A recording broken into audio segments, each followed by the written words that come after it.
Hey everybody, it's the last Robokai here, and it's time for more Fate Samurai Remnant. We are still chasing those naughty sailors.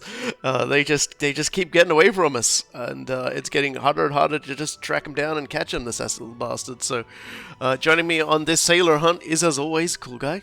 I'm feeling where Ryo Hazuki got off on this one, right? Like, he had a hard job looking for sailors. Turns out it's a lot more difficult than like you would think, because like he got it pretty easily. Like he went up to a guy and he said, "Hey, where do I find him?" And like eventually someone said, "A bar." Like we've been trying for what, like 4 episodes now, and they keep getting away from us. There's no bars we can corner them in. It's terrible. It's outstanding. Like, it still is outstanding that somebody didn't just like do a double take at Ryo and just be like, "Didn't know you swung that way, my man." Literally everybody in Shenmue is like just like a weird, just sort of like 2-dimensional cardboard cutout. Sorry to anybody who likes it, but man, fully reactive eyes entertainment, everybody. Yeah. All right, let's get stuck straight in.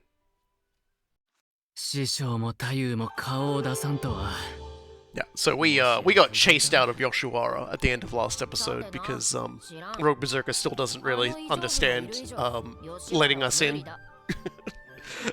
he's just like, nah, I'm guarding. So having failed at that, we're looking around at a few other places we might want to go. Just an entire string of failures that we're up to. But we do have a digression unlocked.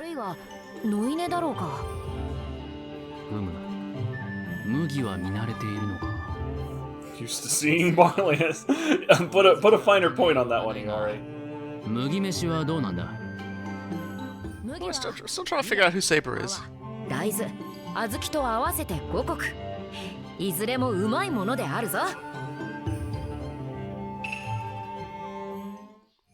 At least we know Saber is leading a healthy lifestyle.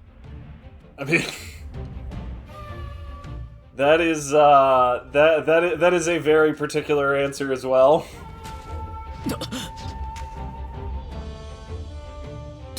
No sooner did we arrive at the Ohashi.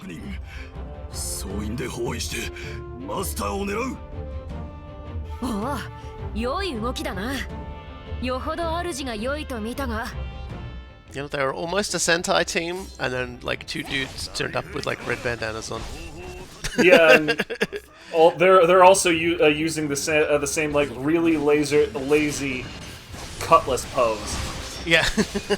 You play if you play frickin' FF14, you probably recognize it as the gunbreaker pose. But originally, that's a show off cutlass thing because. Like, whether you realize it or not, cutlasses are really heavy. Like those are really heavy swords. You see Yakuza in the Yakuza games holding baseball bats and stuff the same way as well. It's very much a way to keep that very heavy item in place, ready to swing, without having to hold it upwards in order to swing it. Yeah, but it's a bit of a digression. But since we're on cutlasses. There was an entire method to the madness of when they interdicted Blackbeard, because Blackbeard had all of his sailors using cutlasses, and the pirate hunter that got him gave all of his men rapiers, much lighter swords, and were absolutely at a giant disadvantage versus a cutlass. In a short battle, which most ship-to-ship battles were, but the pirate hunter very specifically drew out the fight, so Blackbeard's men started getting tired, and they had to switch hands with their cutlasses, and either when they switched hands or shortly afterward, because you had to work into the momentum. The men with the rapiers, who could react much faster, would then get the advantage and take Blackbeard's sailors, which is ostensibly how Blackbeard himself got driven into a corner long enough for him to get his head taken off by a cannon.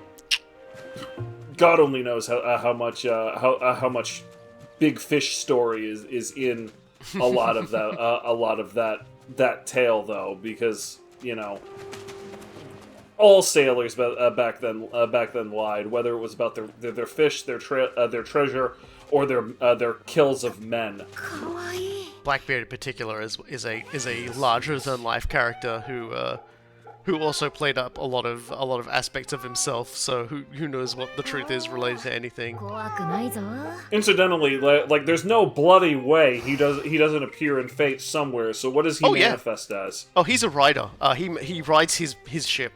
That makes sense. He is definitely one of the more problematic. And I don't mean problematic as in like he's racist or anything. I mean like the guy is just like weird.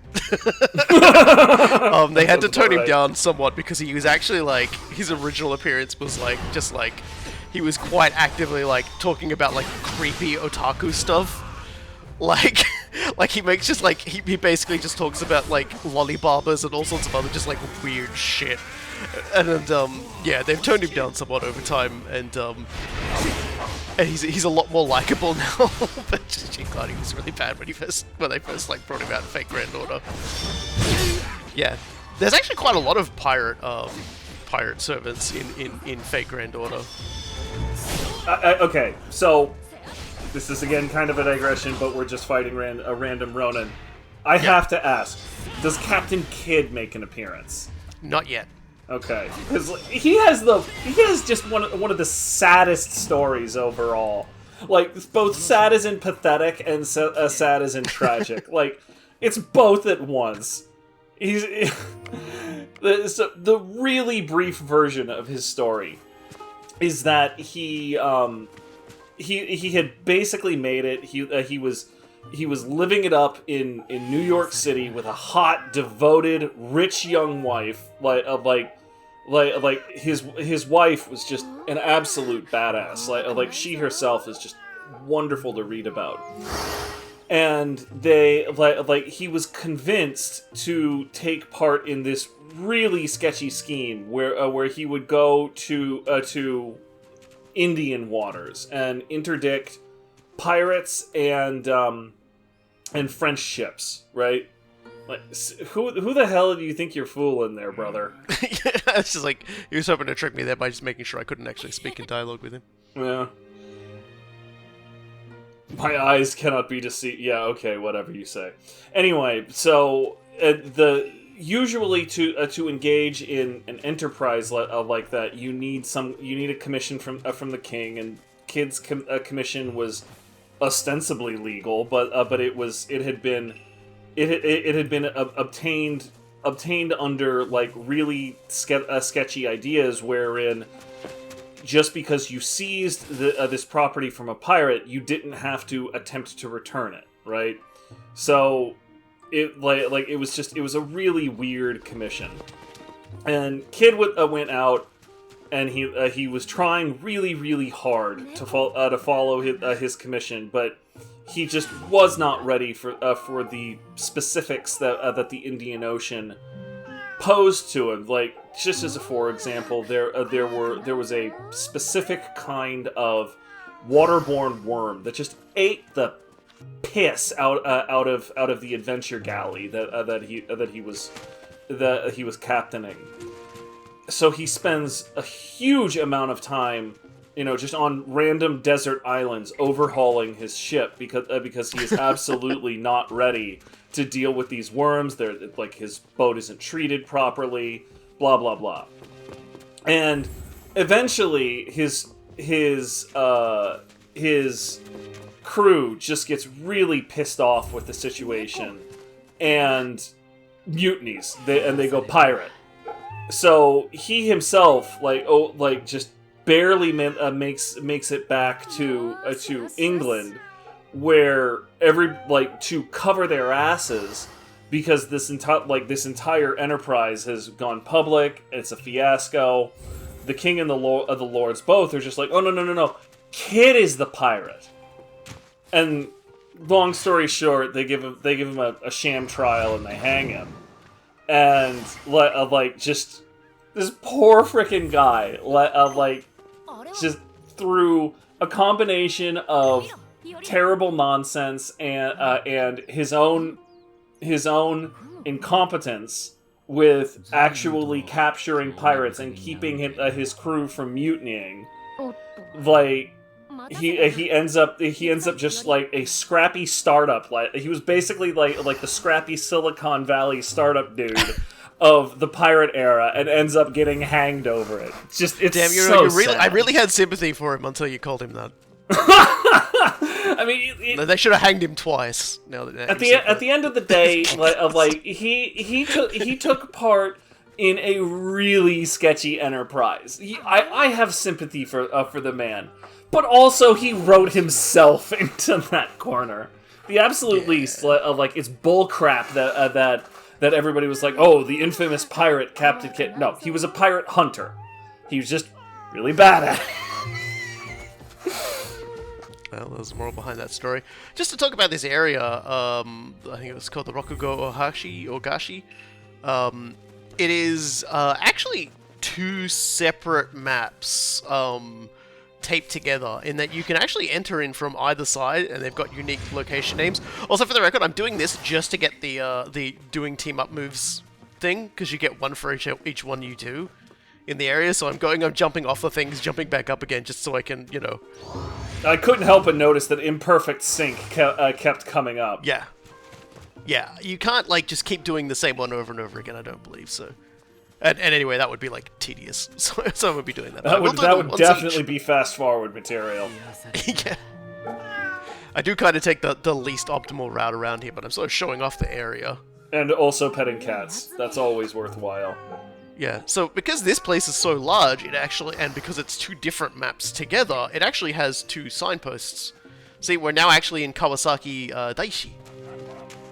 So, like, that's just something worth noting. I think they do it once elsewhere, but, like, this one just kind of stands out. And you kind of, if you're trying to do, like, the different grinding things for the signs, you have to actually be careful where you enter income from, because I felt in, like, my previous experimentations with it, certain enemies tend to spawn depending on which of the entryways you come in via. Huh. It's just, you know, something to take note of. That's odd. Because they have different priorities of enemies you can face, and there's different enemies that will spawn in this area as will spawn in the other area. From a programming perspective, that seems like a hell of a lot more work for no real gain. Yeah, I'm not entirely sure why they did any of this, but you know, whatever. Also, I didn't want to interrupt Pirate Talk, but I also wanted to mention back during that first fight that we had, I actually ran out of magic and tried to use a magical attack with Iori, and just a little puff of smoke came out of his hand. It was kind of cute. It's just something worth mentioning. Also, another dog has just like randomly appeared. I'll get to it. Every time I kill a man, a dog appears. I still have to stop myself from barking out loud again. Speaking of dogs. Every time you're using wind stance and you just sort of hold out that orb to somebody and it blows up in their face, I very explicitly get the Nickelback "look at this graph" meme run through my head every single fucking time, and that makes it even funnier to me to imagine Iori just yelling, "Look at this graph!" Before it blows up in some poor asshole's face. I insist you ponder this orb. Oh, man.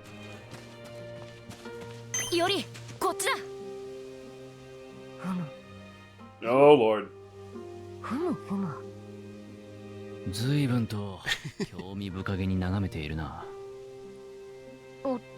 Enraptured.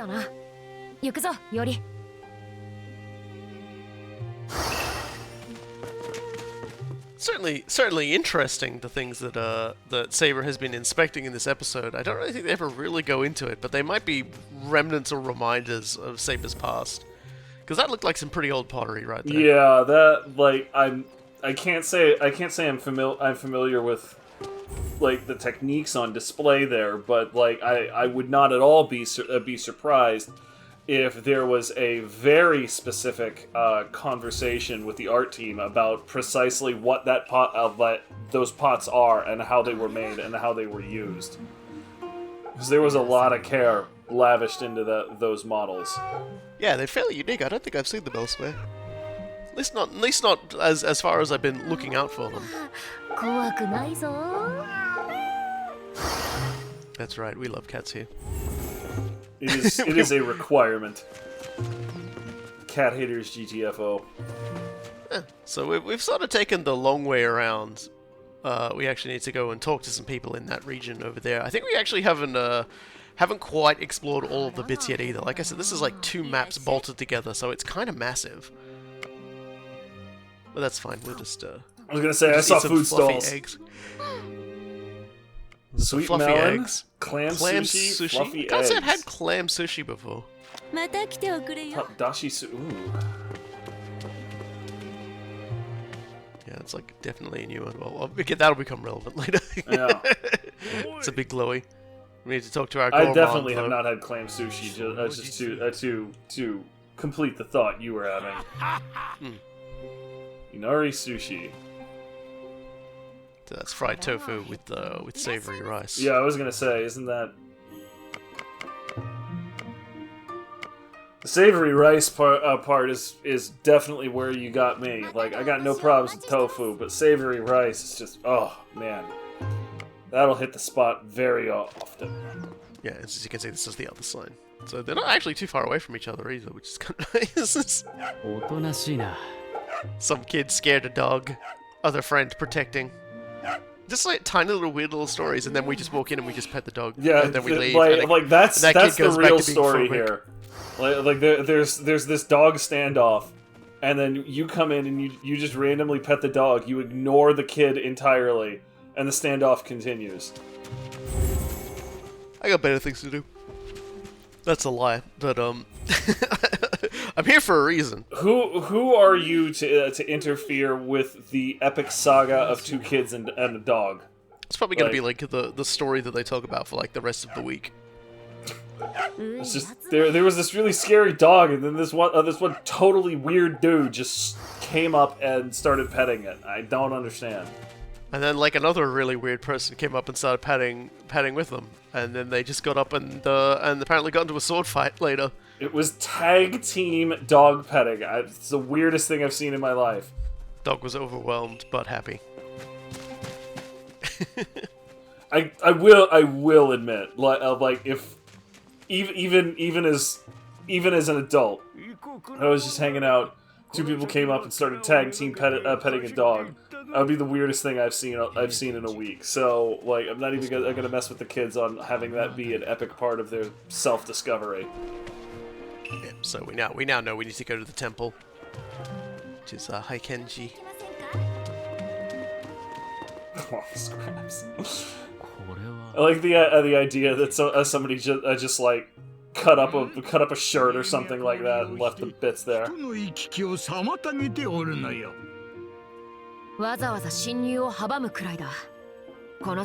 Considering how often we get attacked, we really probably should like put some of these up. It probably wouldn't be very good. Really ought to. Like, it's only basic sense at this point.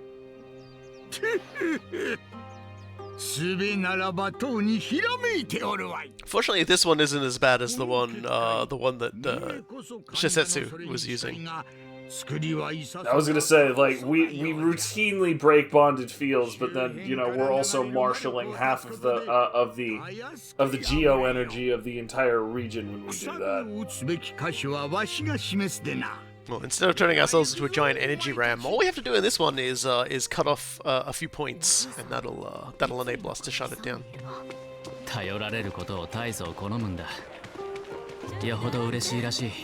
You know, I was actually thinking exactly the same thing, Saber.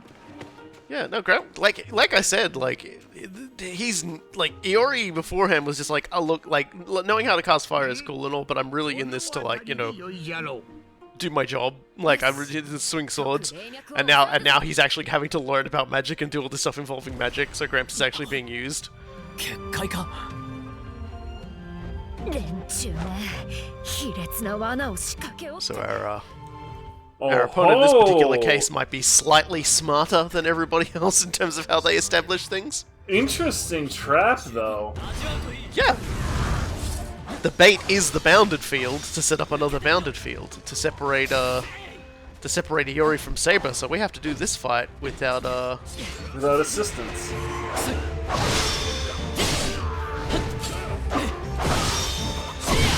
We don't even get a backup from our other servant either. That's okay. We can. Yeah, I got quiet all of a sudden because I'm watching both major NPCs carefully, and I'm wondering if you can discern one from another with the thing that it gives you, and it's just, it took me a minute to realize that they weren't, that the one on the top and the one over the blonde-haired foreign captain was not the same life bar, because you were handling them almost identically. All I can say is that if you've got this many captains in one place, like there is one hell of a Commodore around, because captains got egos. There we go, finally. One of the things that this is again another completely different game, but it goes directly to Pirates and Captains and Seas. I'll tell this story after Saber's done.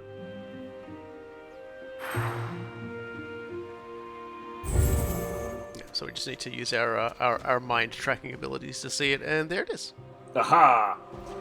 But yeah, so one of the quotes from Sid Meier's Alpha Centauri back in the day was Colonel Santiago saying that a ship at sea is its own world. To be the captain of a ship is to be the unquestioned ruler of that world, and requires all of the governing skill of a politician or minister. And like I've spent a fair bit of time on boats. I really appreciate my time on boats, and the only completely unequivocal rule of every single boat. Well, there are two unequivocal rules. Number one, the captain is always right. Number two, if the captain is ever wrong, refer to Rule 1. There's a lot of responsibility that falls on the head of the captain, and if the captain is not prepared to do their job properly, or has something else going on, oh jeez, it's bad. It's bad news bears, and simply like because of the nature of the job, like it is, and the nature of the task at hand, it is genuinely a better idea to do something a little wrong quickly than to do something completely right slowly. Which is why the captain is always right. If the captain is ever wrong, no, they're actually right. You just basically have to presume that the captain is only going to do something a little bit wrong, rather than critically wrong. I mean, if you think about it, the term "the captain goes down with the ship" isn't just an idea that the captain is going to stay on the ship while it sinks. Essentially, the ship sinking is the captain's responsibility. If it's done, they're done. Which is why many would go down with it. That is in fact also in another amazing indie game that everybody knows and loves, Return of the Obra Dinn. One of the achievements is just blaming all of the deaths on the captain, and it's just like, no, actually, like, all of this was the captain's responsibility, because that is how the law of the sea works. So yep. The captain the game which normally nays you if you haven't got the correct thing will allow you to select that and proceed, so long as you get the actual how they died right. Mm-hmm. The captain being responsible is technically correct. Yep. So, like you can't, for example, say somebody was, was shot when they were clearly stabbed or something like that, right? But the captain still did it. It's whatever. Yes, Saber. I think they might have guessed it. I love just how Saber's just like, just so you know, you can be shocked in a sort of an enemy praising kind of way towards us. Well, elixir use is authorized.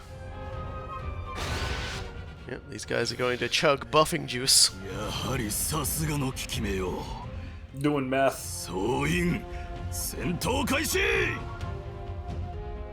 In terms of prep work, the mage that we're up against, the Master of Assassins, seems to be very well equipped for these sorts of shenanigans. Yeah, very well supplied. That is for damn sure. Well supplied.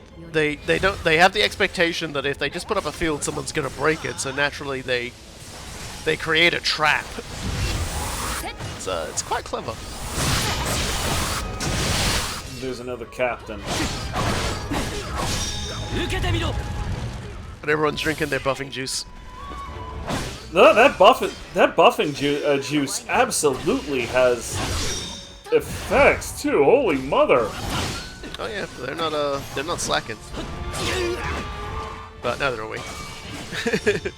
I mean, fortunately, these sequences are still by design, like seemingly by design. They are not that terribly difficult. So changing it from trivial to is still not that big of a deal. But it's a really well done bit of stagecraft, if you want to put it that way. You know, like you've been clowning on these mooks all day, and now all of a sudden they're standing up to you. I can never these guys do the Miyazaki swing. So I always bugger up the repulse timing for him. You know, the Miyazaki swing, Yeah. Like where they raise the weapon in like Elden Ring, and they're like, here I go, I'm gonna hit you, and so you think it's coming down, but actually what they do is they take a step forwards, and they take another step forwards. They've still got the sword up, and then you like try and roll behind them. They do like a full, even though they're running like straight ahead, they just do like a full 180 tracking you, and and then they hit you. Those sorts of stomp feints were a huge thing back when I was a fencer. Though it was only for my specific blade, really, because I fenced epee, and that was a very simple blade in that as long as you hit your enemy first, you took the point. In foil and saber, there were some weird rules about right of way. So just feinting somebody with a stomp wouldn't do it, but it was a very common thing to just like stomp in front of somebody to get them to react, and if they reacted, they made a mistake, and you could exploit that mistake. And yeah, they all just died. They all just killed themselves. They actually all just took poison and fucking killed themselves. Quite loyal. That's an understatement. I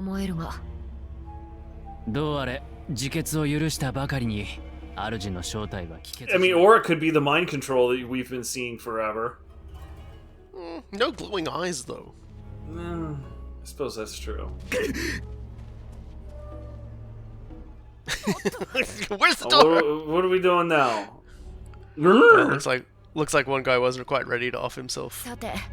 どうするイオリ貴様ら雇い主のことが知りたいんだろう横須賀だ俺たちの本家はそこの港にある素直に吐くのだなさっきの男とは随分と違うななぜだ Homie's basically hoping he can pull a William and just go native, like get a Japanese wife and just have Japan save him. And just for note, there's the name of the master, oh. Dorothea Coyette. I have been talking about the Coyette family for quite a significant part of recent episodes. Yes, we are dealing with the daughter of Frederick Coyette. She didn't actually exist as far as I'm aware. Frederick had sons, but Dorothea Coyette is the as far as I'm aware, fictional daughter of Frederick Coyette, the current governor, like in this timeline of Formosa. So Right. that's, you know, there you go. Because if you remember, I mentioned him being a presence in the region. Mm-hmm. I mentioned how a Dutch ship landed in Japan during this period of time, and that it was Frederick Coyette who negotiated its release. I have been just basically prepping you for this moment. Yep. I have been sowing the seeds. Been slowly weaving the tapestry together. Yeah, I don't have to explain anything now. Everyone's got all the info. Like I said, I have explained everything you need to know. Then we can get into the more important things, which is talking more about mages, because Dorothea is, as we may have been able to tell via all of the effort being put in, and her resources, a proper mage from a proper mage family. The Coyettes in this timeline are a mage dynasty. Dorothea Coyette. ちぎりしサーバントはアサシンか。はたまたキャスターか。 For a minute there, I thought Saber was going to get interrupted by Assassin. I'm going to be honest with you here. それも横須賀へ行けばおのずとわかる。 Like I do like that even though they have been chasing Assassin, and it does really, like, they haven't really seen too much of a direct link. We will get some later that'll really sort of iron it out. But for now, this is what we know. I mean, I'd agree with Saber. Like, even just the way that Dorothea has trained her underlings and so forth. Like, all of her underlings are basically behaving like assassins. Yeah, now we're about to kick ourselves off a little bit of a as much as I give Saber shit, like, she really does have a really nice smile. It's really pleasing every time I see it. Saber is a wonderful gremlin. 経路を考えていた。 Quite so. 玉縄は幕府の用地の一つだからな。ほほう、敵情の偵察か。だが、霊知力もなく乗り込むのは無謀だ。 There is an extremely large Buddha at そう Tamanawa. だ。横須賀周辺は敵の縄張りだろう。どうだじいさん。霊脈につなげられる霊地。 Oh, look, there's Mount Fuji. この辺りにある。 I was gonna say, like, isn't that Fuji? Like, there's that place has to just be absolutely brimming with geomanic energy. お前の求める霊地よ。 Yeah, you know, that's probably why the bounded field was set up. Yep. In fact, I'm pretty sure if we went back in there, we'd be able to find like a ley line spot we could restore our health and everything from. But we got a spirit font battle to do instead. 無事、 Oh. 脈に接続した。 Oh, this is interesting. これで辺りの小霊地の状況もわかる。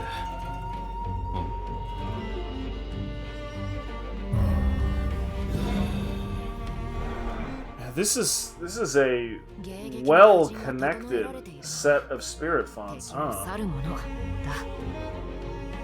だ。より日本橋で得た霊装、無駄打ちせぬようしっかり考えろよ。ああ。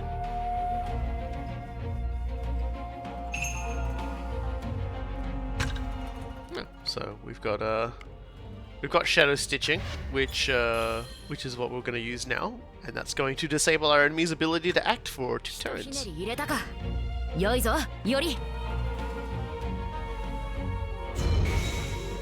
Which is good, because those guys are just going to be sort of stuck there.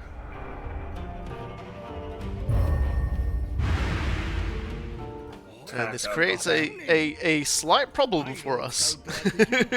たものじゃな。 Oh, interesting. 川崎も海に面し Ley て lines do run across the seas. このままでは狙われかねん。案ずるな。その時には私が駆けつける。船ごとズドーンだ。その手は取っておけ。 Yeah, I was gonna say, this seems like the most ideal place to use Saber. 止めねばこの不利は覆らない。Yeah. So our goal is that particular point first, just so that we don't have to keep trying to send Saber. It is also worth noting that as it is, we don't really have the affinity to send Saber off to like defend us from something like that. So we probably need to get in some fights and get our affinity up pretty quick, or we might be in a degree of trouble. Yep. Like attacking those two snakes seems like. But the good news is we have Darting Dragon now, and you know what that means. Aha! Alright, there's the spirit. So we're gonna fight this guy, primarily because this way we don't have to sort of come back later and get that other node. If we want to like get all the nodes on the area. I'm gonna get poisoned a lot. Yeah, that's a lot of snakes. There are so many snakes on this plane of existence. I'm tired of these motherfucking snakes on this motherfucking plane of existence. Though, I don't know that popping some windows has a particular... What's the word I'm looking for? Analog for multiverse theory. I'm sure there's an Ouroboros in there somewhere. I sometimes wonder exactly how like what Samuel L. Jackson thinks of Snakes on a Plane after like all of these years later. So I remember at the time when Snakes on a Plane was released, he was just like, this is a great show. It's a hilarious movie. Everybody should watch it. And then it just absolutely fell flat on its goddamn face. Yeah, so by doing that, we now have the affinity necessary to be able to send Saber to take care of that problem. There we go. At the absolute last moment. Hey, look, this is this is tactics incarnate. It is, well, like I have heard it said again when I was fencing that the essence of defense is to wait until the last possible instant to handle your handle your opponent's attack. The absolute last possible instant. Dorks. Yeah, outplayed. Seriously. And by doing that, we can now go take care of the problem there, and we get to claim the passage. Haha! Okay. Yeah, that's a huge load off. And so they've retreated now, and we can use this opportunity to go to Kanagawa Port. I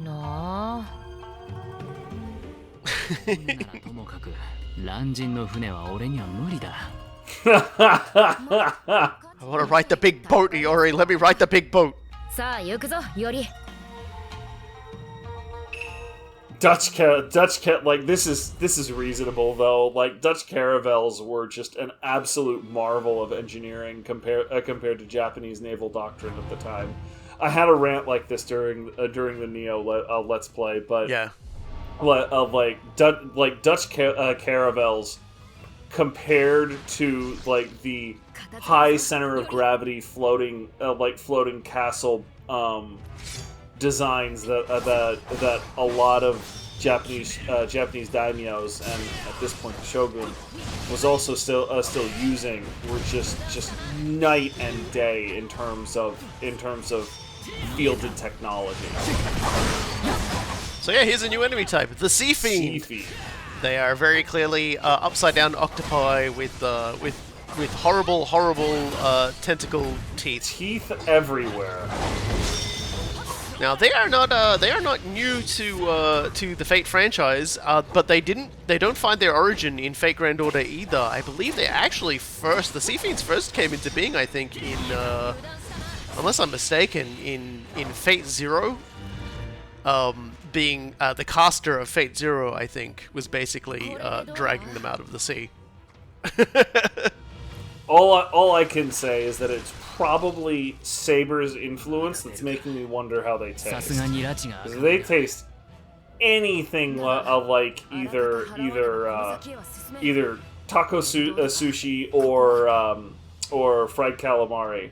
Like I would eat those all day long. Oh, well, I guess we don't have to fight those ones. おお貝が残らず Oh, really? いい加減にしてほしいものです。希少な魔物たちだけでは飽き足らず、天津さえサーバントまで差し向けるとは。サーバントだな。この地に紐づくはぐれか。 You can probably guess what class. Yeah, no, like that's clearly an archer, and we already have Zhou as the bonded archer, which implies that this must be a rogue archer. ほう。 Yep, the greatest anomaly in the history of Fate franchise. All our archers use bows. 今あなた方の弁明には何の意味もない。口では何とでも言えるのですから。反論の余地もないが、言われなき罪で裁かれるのはごめん被る。ええ、私もそれは本意ではありません。ですが、確固たる証拠がない以上、今はあなた方の心の正しさをその剣に問うしかありません。Yeah. それならそうと言えばよい。行くぞより。Rogue Archer's a character that's been around the block a little as well. 切り抜ける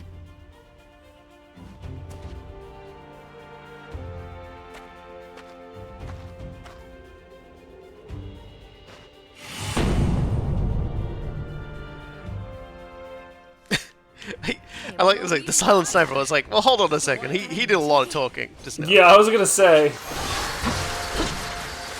But yes, Rogue Archer is not fun to fight, but only just because archers in general aren't fun to fight. it's just how Wow. it is. Just sort of took one hit, and that was the end of that.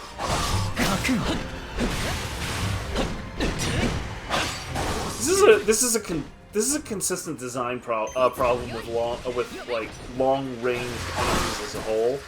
Because logically they should be done when you get in close, but obviously you can't have that happen instantly, or they're a giant anticlimax.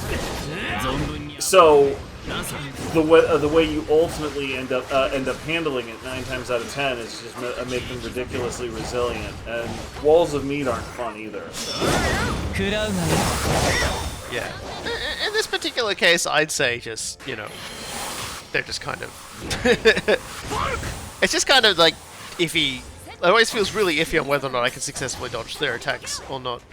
Baiting out the close range attacks from Rogue Archer tends to make it a little easier. But yeah, I just don't ever really enjoy fighting archers. Those attacks also have are showing a ridiculous amount of tracking as well. So again, we were just exactly with the repost and everything. You have to do this at the absolute last bloody second, and that's well and good if you're some sort of intuitive intelligence genius, the way, for example, you tend to be. But for me, I would have a ridiculous amount of trouble with this. Like, we went over this when we were playing Neo. I have a very difficult time playing Neo on the same level that you do, just because I don't have the fluid intuitive intelligence that you do. I analyze and reapply, and that's where I get my strength. You have no chance of defeating me, he says at frickin' 1/4 health.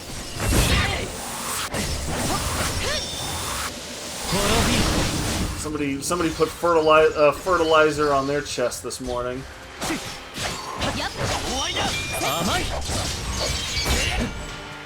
Okay, if you say so, homie. that was certainly an attack. Yeah, that's the other problem with enemies using ranged weapons in a close range fight. It just always seems so weird. They're pausing, taking time to aim, and you're just this feels silly. I'm behind you now.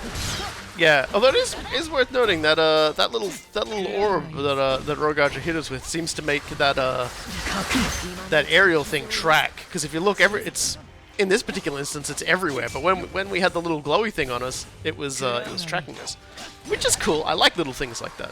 Yeah, no, it's to be clear, as much as I'm harping on the design here, I don't have a better solution. Like this is a giant issue in hundreds of games that, you know, like you have a melee character and a ranged character, and you need to make them to give them some kind of reasonable matchup, even though that makes absolutely no sense. Even Neverwinter Nights suffered from this problem. 満足ゆくまで存分にやり合おうではないか。満足不満足の話をしているのではありません。私はただあなた方の目的を。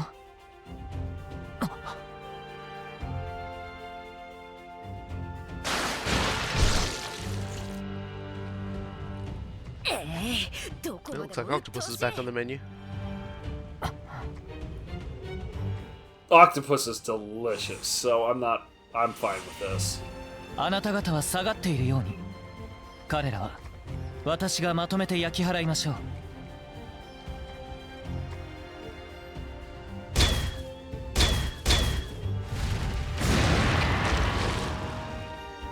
No, they're definitely fried at this point. That's cool. Like, fried calamari was one of my favorite things at my favorite local bar until, you know, they took it off the menu. 戦いを通してあなた方の心の正しさは十分見せてもらいましたから。一時はどうなるかと思ったが。Whatever. I hate this trope. The battle vibe check doesn't really like. Yeah, battle vibe check. It's just the dumbest fucking thing on the planet. And in the end, Archer didn't really get the vibe check from that, but more just like, actually, it looks like the. Which is precisely why it's the dumbest fucking thing on the planet. Yeah, I think Archer just assumed that we were the bad guys, and that was just good enough justification to vibe check us. この私もいささか視野が狭くなっていたようです。But he's a good egg at heart. 気苦労察するにあまりある。港の南方からの不届きも。Sure, it's been difficult for you. Okay. Iori has always been the king of the understatement, but like I'm not going to mess with him for that because that's one of his greatest diplomatic strengths. 港の南方にあるのがその横須賀。マスターらしき敵の本拠と疑わしき町だ。なるほど、つながったな。そやつ、霊地であるここを手中に収める算段だったか。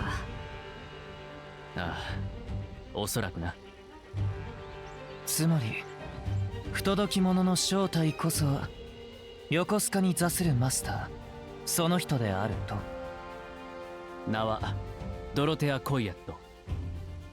That's a pose. 偉人たちを率いているが、サーバントについてはよくわからん。そうだったのですね。Yeah, the particular Archer's from particular kind of breed of servant who is very fond of their dramatic posing and Yeah, I was gonna say like 敵を同じくするあなた方とは、ひとまず遊戯を結んでおきたいと考えています。Yeah, we've made another friend. 遊戯と。貴殿ほどの男と遊戯 Hey, を look, 結べるならば。 it's better to control an archer than to actually fight against one. Yeah, I know. Just never mind. Never mind. Never mind. It's not important, and I've already said it. 敵を同じくする者同士なのです。それに何 Sometimes true, but not always. Literally. Yeah, I'm glad you and I hit exactly the same thing. Like, definitely not true. あちゃ。Yeah, the enemy of my enemy is just the potential enemy. The enemy of my enemy is simply not my enemy right now. It's leverage. That's it. Is leverage. That's a perfect way to put it. Like I spent the last 2 years living that with that job that job that I was dealing with, and it nearly killed me.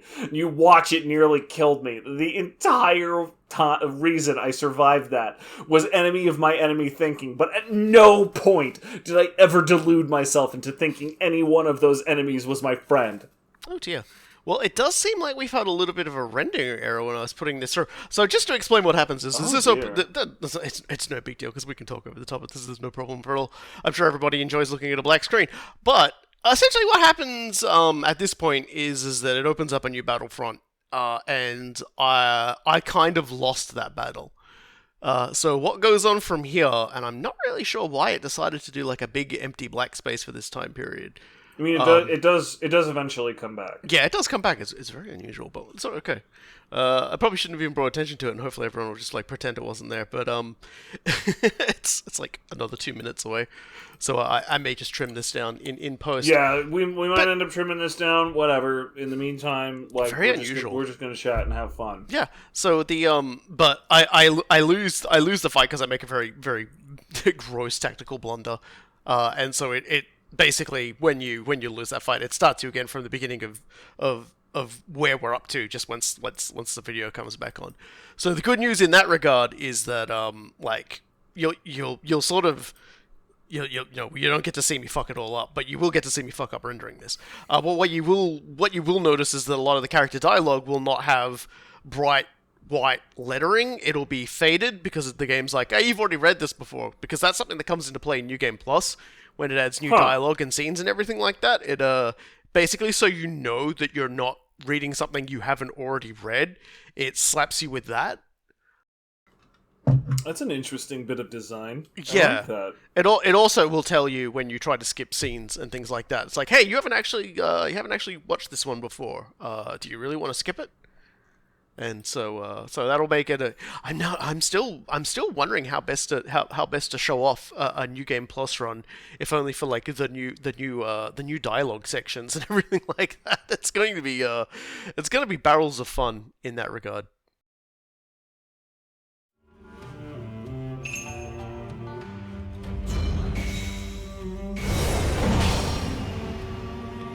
Yoshi, 敵は撤退したようだ。うまく断ち切ったな。敵か。油断せず行こう。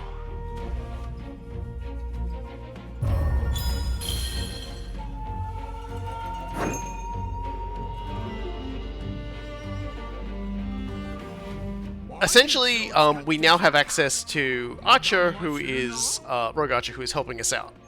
Rogue Archer is similar, like able to actually like move around the battle map and fight. So in this particular case, they do it automatically. You can tell them if you want them to go to a certain location, yeah, in this particular case, they're off fighting things. I game overed the first time I was doing this for the Let's Play, which is probably how the encoding error happened from me editing it. And basically used an affinity ability with Rogue Archer, which meant that I basically meant that I didn't have any to try and deal with an enemy backcapping on us, which caused the game over. Boy, you kind of just hit a button and Rogue Archer does the rest with his skills, doesn't he? Yeah, Rogue Archer is basically like the Mook Slaughterer, like area denial in a nutshell. Like, alright, GG. Have fun with that, dorks. Yeah, and because I didn't do that this time, we should be okay. Although I don't think I make a move that like buggers me up anyway, so that's all good. Yeah, I need some gems. Don't have nearly enough gems. Give me all of the gems! I mean, what you also need to do is eat a couple of rice balls right about now. Friggin' 174 HP. What the fuck do you think you're doing with that? I am healing myself. Don't worry about it. I need gems. There you be. I was in Earth stance anyway, so it wouldn't have mattered. Doing really good with the counters today. Again, like you like, I say all of this stuff, but my slow-thinking, analytical brain is the one that really needs it. You have a much faster, intuitive brain that just sort of sees and feels. Don't think, feel. Alright. I see enemy, I slap. I mean, it works for you. You mind? Yeah, I hate the Cursed Lanterns. It's really just impossible for me to read their bite attack. Like we talk about don't think feel, it's like I just can't see there's nothing under to, the there's under nothing the to feel there. Yeah, there's too much going on a lot of the time in terms of like attacks that the swing movements of the Cursed Lantern for me to go, oh wait, it's trying to bite. It's trying to bite me in the face. Alright, let's Lancer it.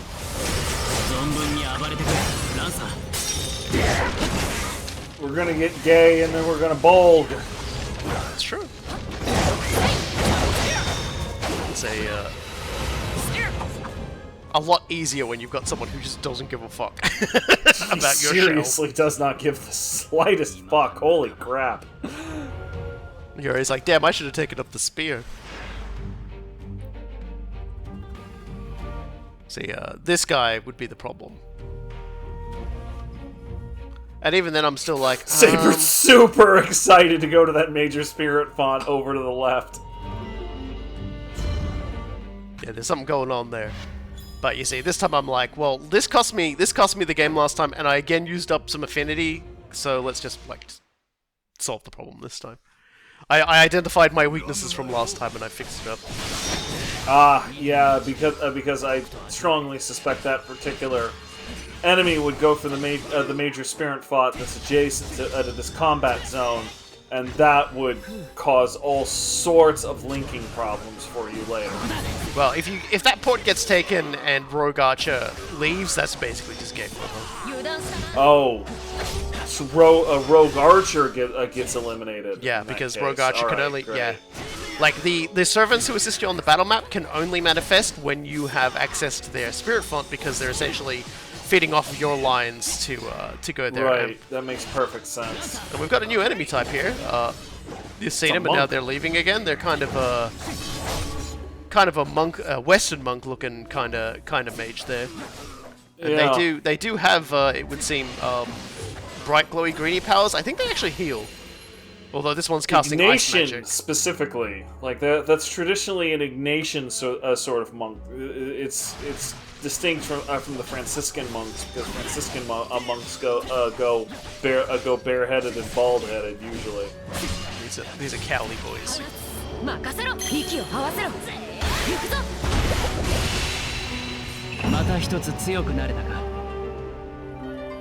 Nice. Down you go. Anybody want boiled ghost? That's a food, right?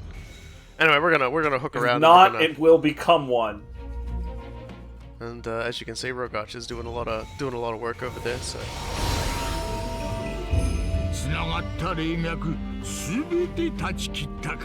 I was gonna say that's there you go.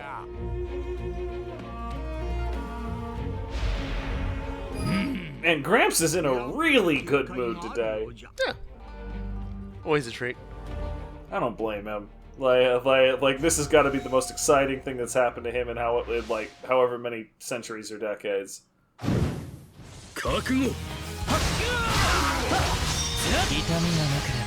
Time for more laser beaming. you kind of feel for all right, guys. buddy.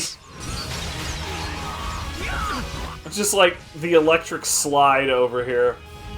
So yeah, that's the actual move when you mash the button. Is that Rogue Archer just basically just fills that particular area with auto attacks. Okay, sure.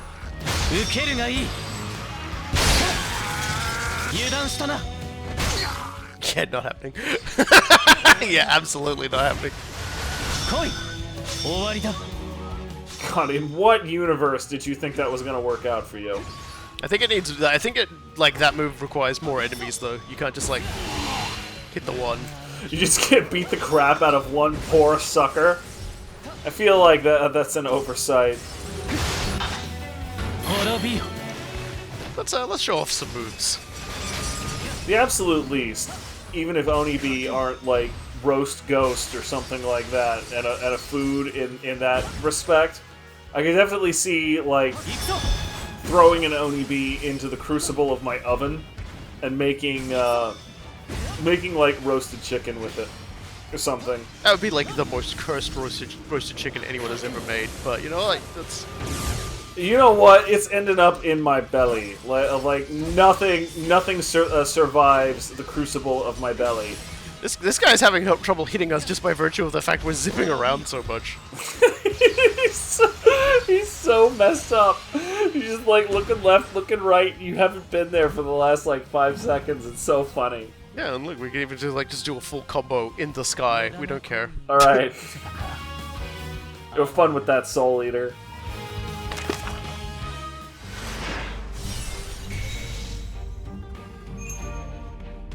Yeah, so that's that problem, which, judging by the fact it was like spies and whatnot, I guess it was Yoshisetsu sending some trouble our way.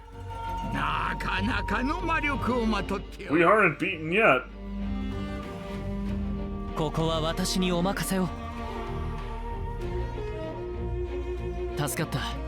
So the game's like, you can tell Archer where to go and what to do. So we could tell them to go, beat that ass. And they'll get there eventually. We'll probably beat them up before we get there, though.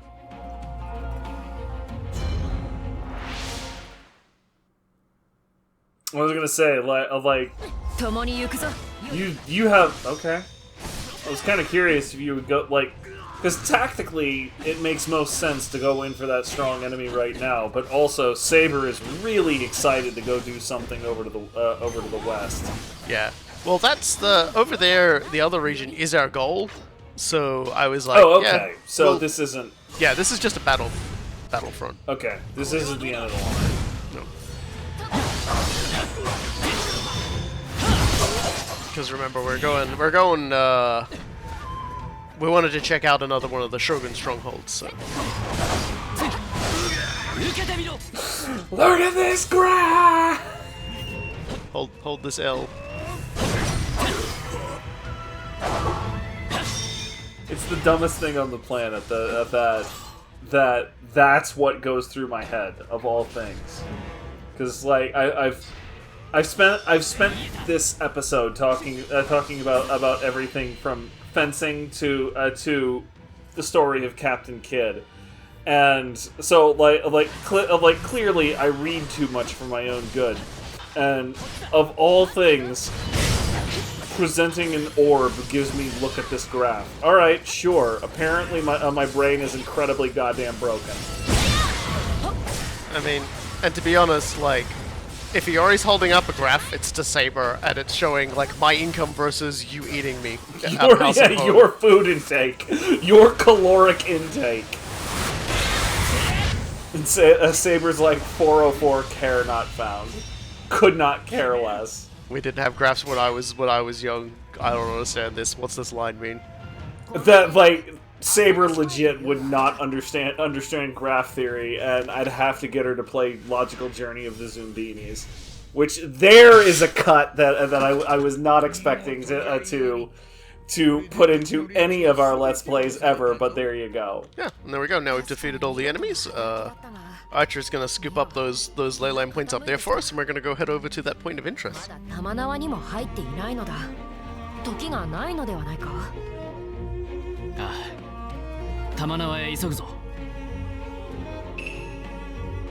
yeah, Tamanawa is the goal, so it didn't really matter that Okay, cool. Yeah, so like you have the opportunity to take a victory lap, which is damn decent. Yeah, they're gonna collect that along the way, so it doesn't really matter. Whereas we're gonna head this way so we don't accidentally end the stage until everything has been collected. 私は見たことがあるぞ。あの真っ白な頂。かつてと変わらぬ美しさのままだ。富士の宮山か。Oh, she's commenting on Fuji. おお、残らず抑えたか。 There you go. We've got ourselves a full load of telluric energy to slap on ourselves. And away we go. So yeah, next time we go into Tamanoa, and we're going to check out a big Buddha. There is a big Buddha awaiting us in this location to look at. Good Buddha. It's a big Buddha. And trouble as well. Loads of trouble. Because this is there's no such thing as good trouble. Because if this is a shogunate stronghold, well, I don't think a foreigner is going to be allowed there. But it's right next to the territory that Dorothea Coyette has claimed for herself, so this might be a contested zone. We might be getting to see some slapping going on. And if so, we might be getting slapped from a most unexpected direction. So, I've been the Lost Robokai. And I have been Cool Guy. And next time, we head in